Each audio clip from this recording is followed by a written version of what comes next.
রাজধানীর উত্তরায় একটি প্রশিক্ষণ বিমান বিধ্বস্ত। এই সংবাদ সবার মনে তৈরি করে আতঙ্ক আর প্রশ্ন।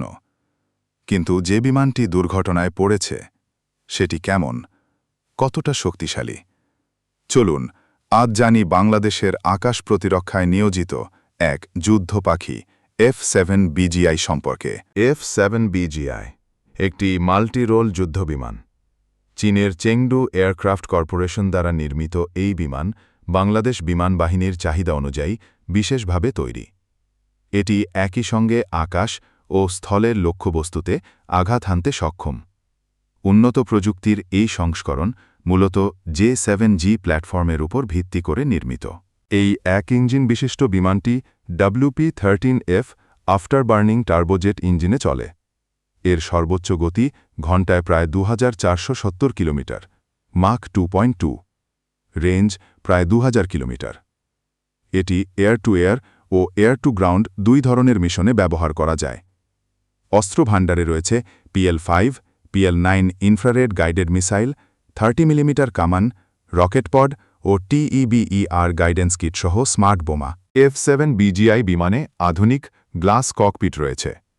রাডার হিসাবে ব্যবহৃত হয় KLJ-6F পালস ডপলার রাডার, যা 80 কিলোমিটার পর্যন্ত লক্ষ্য শনাক্ত করতে পারে।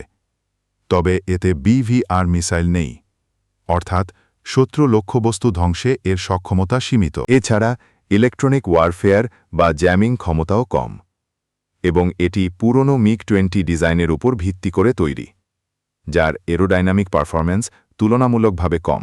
বাংলাদেশ বিমান বাহিনীতে চীনা F-7 সিরিজের ব্যবহার শুরু হয় 80-র দশকে।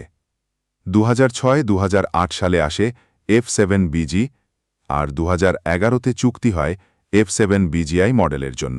2013 সালের মধ্যে এগুলো বাংলাদেশে এসে পৌঁছায়। সোমবার 21 জুলাই একটি F-7 BGI বিধ্বস্ত হয়।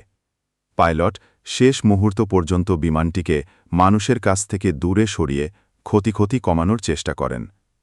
পাইলট তৌকিরের এই আত্মত্যাগ আমাদের মনে করিয়ে দেয়, এই যোদ্ধারা কেবল আকাশে নয়, হৃদয়ে লড়াই করেন।